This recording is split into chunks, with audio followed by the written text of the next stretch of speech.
Hello and welcome back to another episode of the Scottish Land and Estates podcast, Land Matters. A new year, a fresh start, and a very exciting episode to kick off the next season of the podcast in 2026. In today's episode, we are going to take a look at an issue that has been front and centre of Scotland's news agenda in recent months, thanks to a paper we published back in November. Tackling depopulation in rural Scotland is an issue that commands a pretty high degree of political consensus, and since launching our report, we've seen politicians from all parties get behind our calls for action on the issue. But the question we're asking today is, what does that action look like in practice, and how do we get to the point where we can deliver the interventions needed to turn the tide and repopulate rural Scotland? So joining me today to talk this through is someone who is really at the front line of tackling this issue. Cllr Euan Jardine has been the leader of Scottish Borders Council since 2022, and as one of the conveners of the Convention of the South of Scotland, he has been driving forward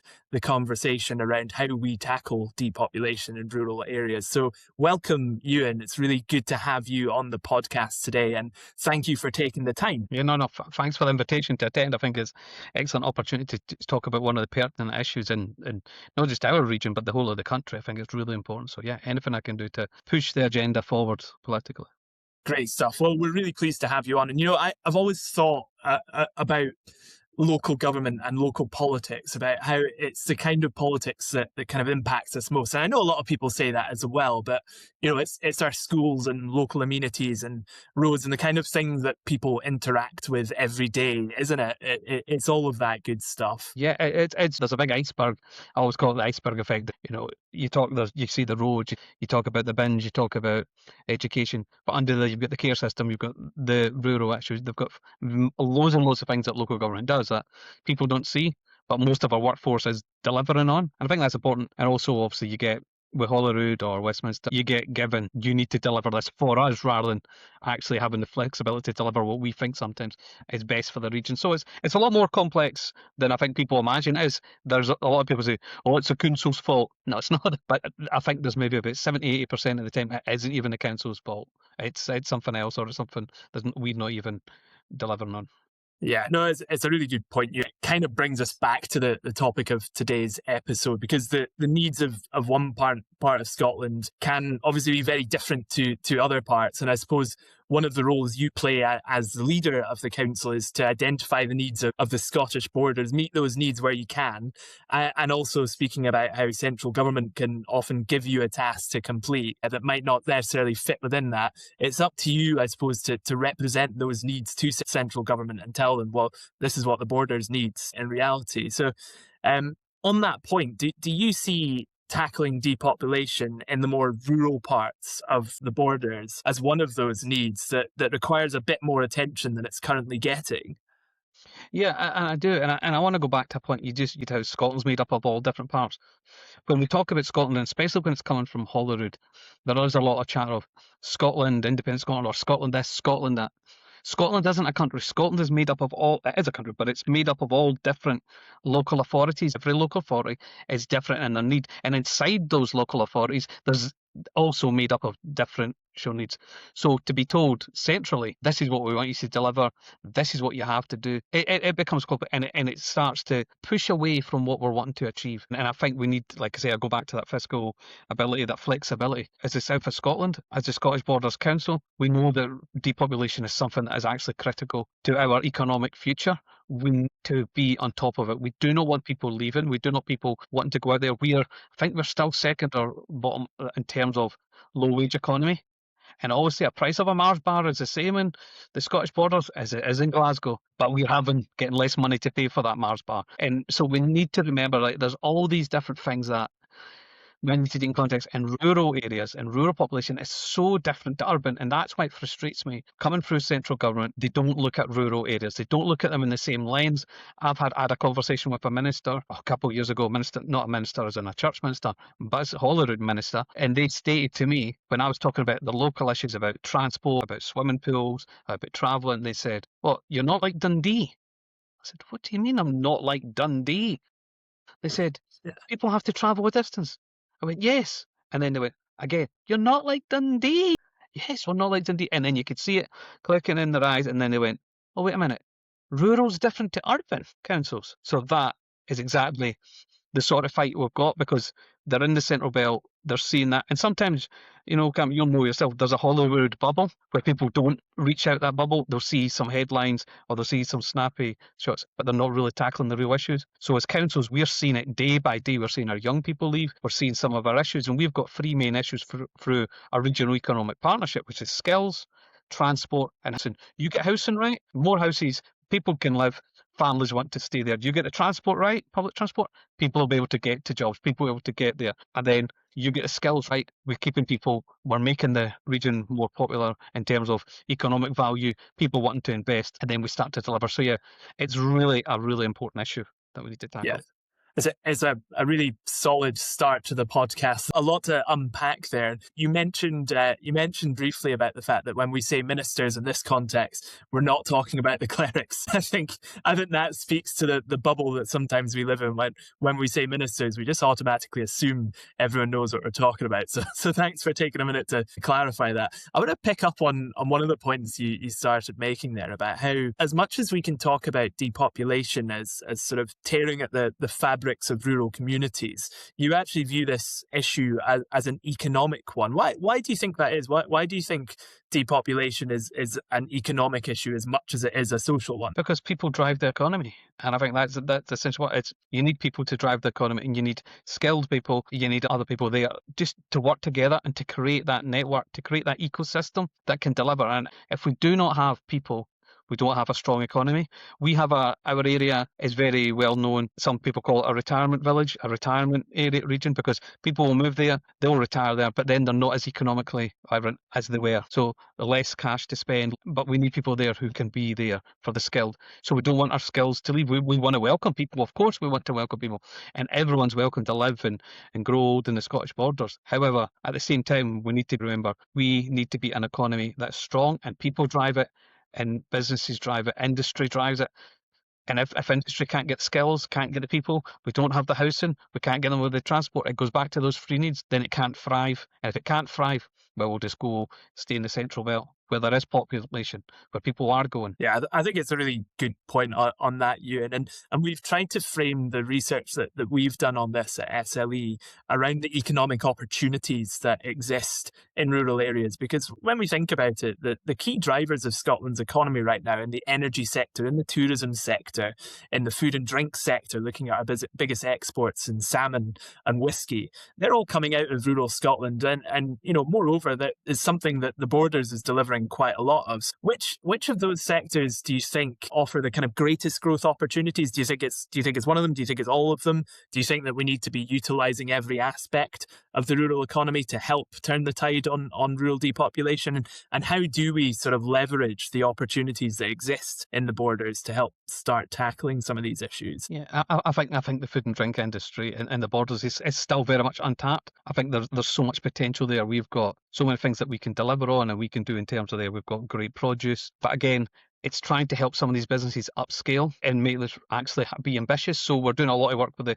the Chamber and through SOSES, if Scotland Enterprise, to actually help some of these businesses become more ambitious, to let them know actually there is international trade potential for you, there is more national trade. So that's an industry. The tourism sector, that's one we're also focused on. We have great opportunities with the tourism sector. I think what our main problem when it comes to that, people tend to drive through the Borders, drive through the south of Scotland to get to the central, to get to the Highlands, and then they'll just drive back through. They don't stop, they don't think they'll stay. So again, another sector that we can grow. We've got a lot of landmass, we've got rolling hills, we've got lots of great places. But when we do something well, we do it really well. I want to talk about mountain biking and cycling. That is absolutely a game changer for Innerleithen, for Peebles, the whole Tweed Valley.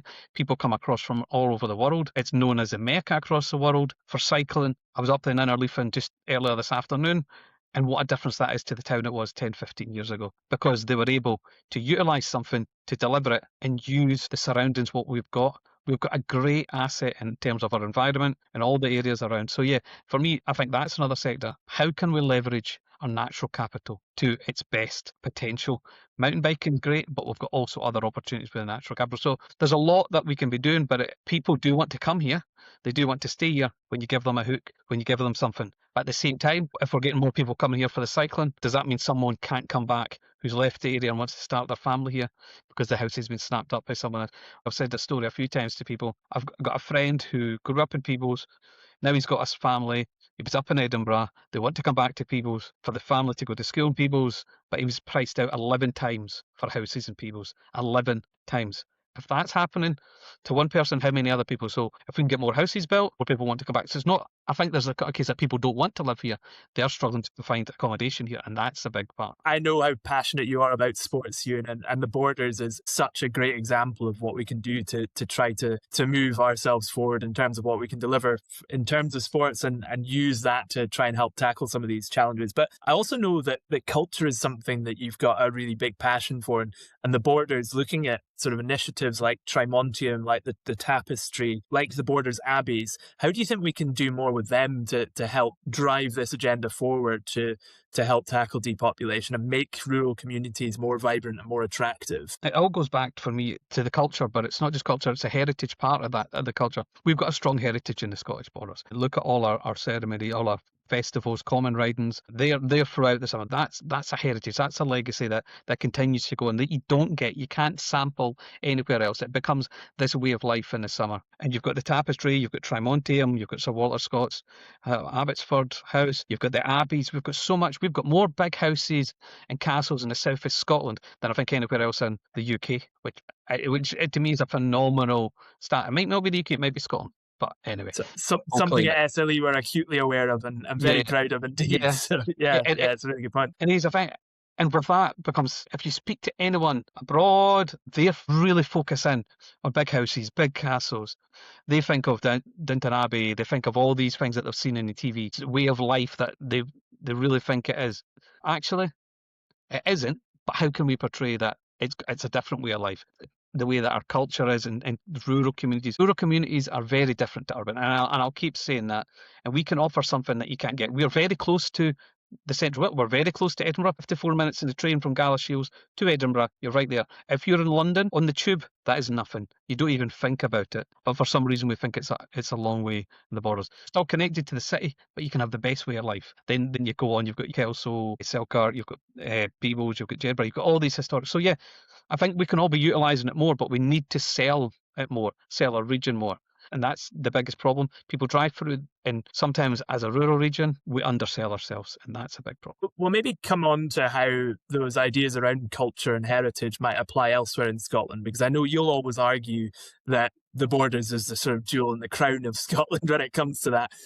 But there does seem to be a kind of broader economic strategy appearing and developing in the Borders at the moment. And what direction do you see this moving in, and how can that be leveraged to support efforts to bring more people to the Borders and to encourage people as well to stay here and stop leaving? Yeah, once we get people, and it always goes back to believing in yourself, looking the area up and knowing it's something different. We had a good chat at the convention in the south of Scotland where people do think we're still sitting back, we're still sitting in the 1800s. People still probably think we've got horse and carts on the Borders, because in their mind, they see rural, they see something that's not the city, or that they're still behind. But we're forward in so many aspects. So how do we capitalise? I have a catchphrase I keep saying every time.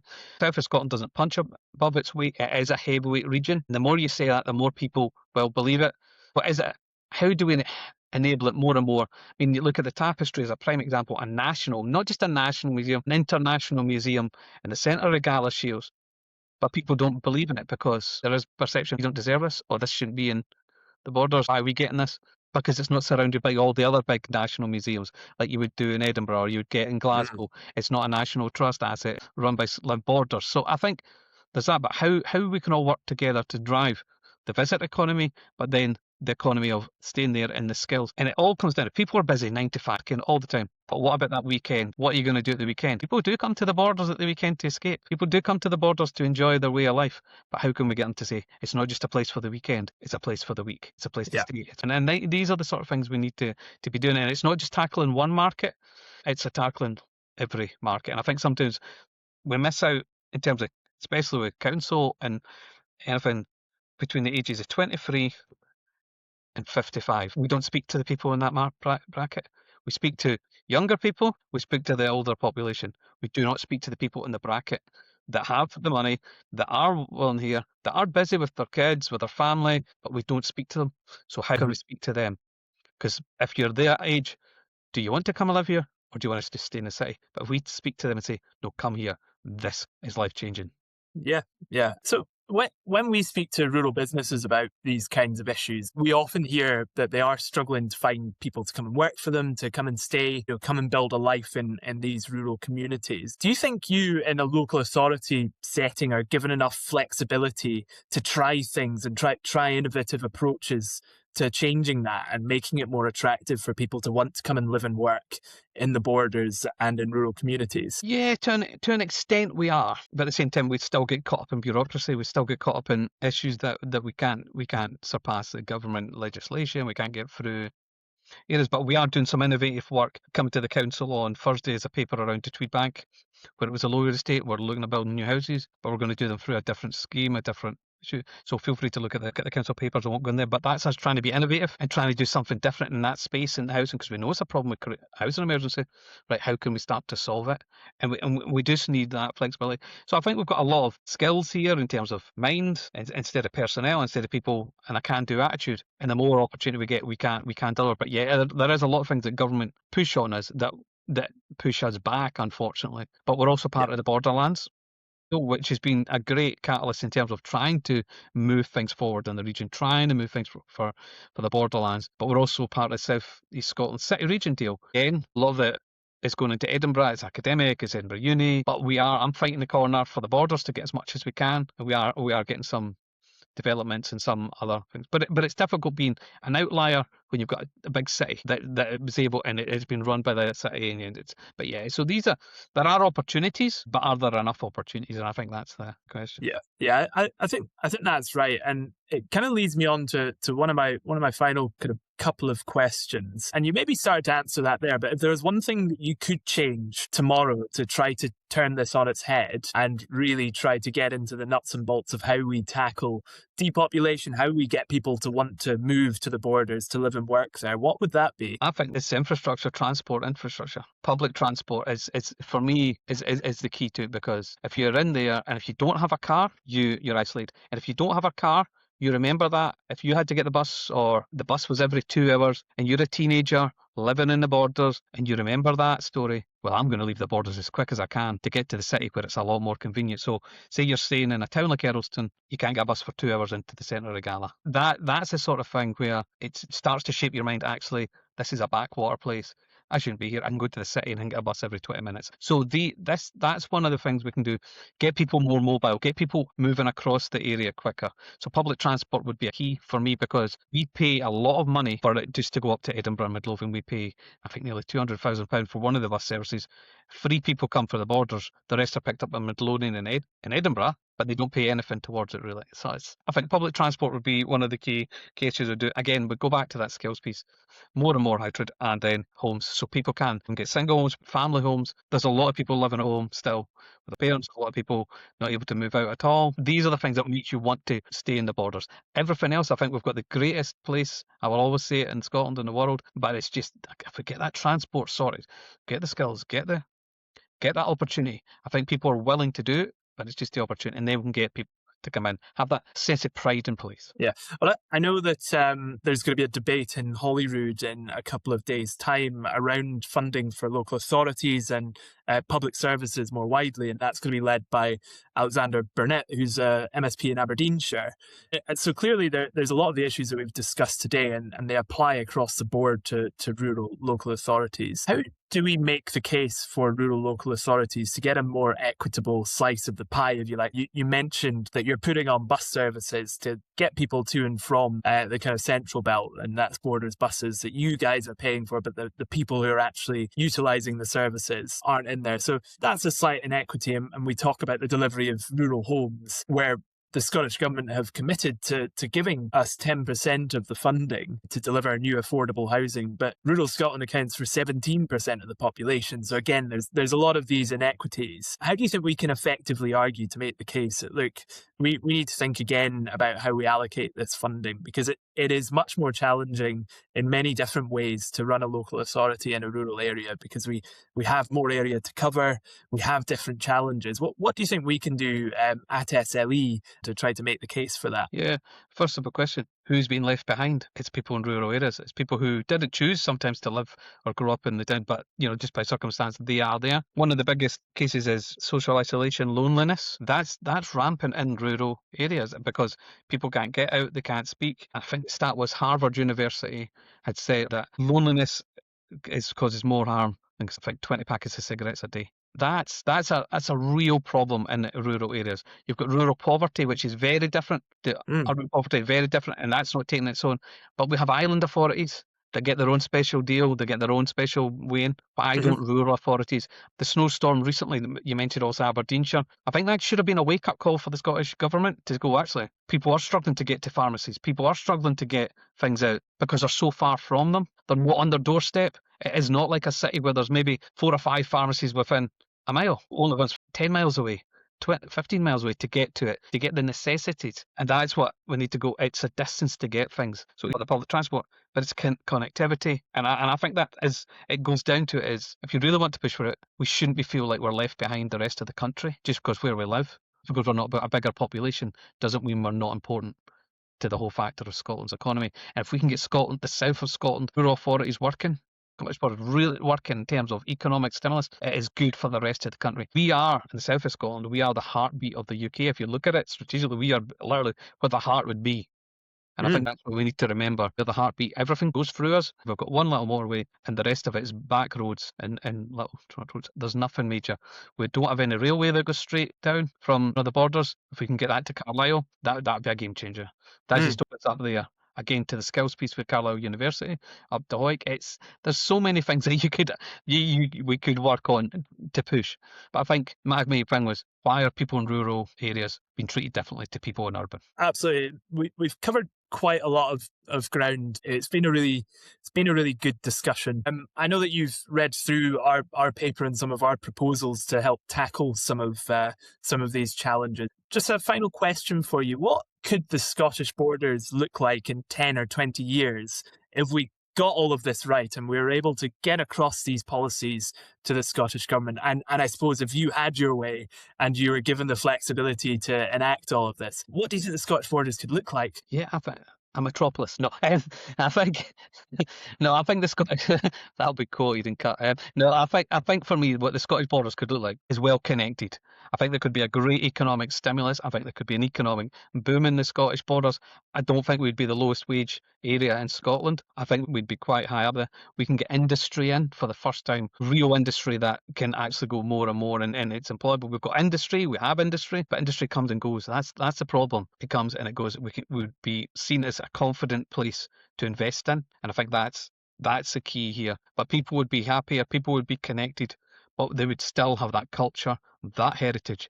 They'd be futuristic, but holding on to what makes them the borderers, what makes them unique in every aspect, from sport to culture to who they are as people, but at the same time, economically, opportunity. And that's what I think we need to, that economic opportunity we've got here. It's not been cracked yet, and I think we can crack it, but we just need to have to keep pushing and pushing and pushing. But yeah, I think it could be the most vibrant place to live in Scotland. All the rolling hills, the best place, no smog, no nothing. It's a great place to live. But you've sold that really well, Euan, and we really look forward to working with you more on this kind of stuff. Garden, thank you very much. Scottish Conservative leader of Scottish Borders Council. We'll leave it there. Thank you very much. That is all for today's podcast, but we will be back soon with another episode next month where we'll be taking a look at the latest developments in Scottish rural affairs. Please do take a moment to share today's episode far and wide with those you think will be interested in the topics we've been discussing, and head to SLE's website to find out more about what we're up to in the next few months. Thank you very much for listening. Goodbye.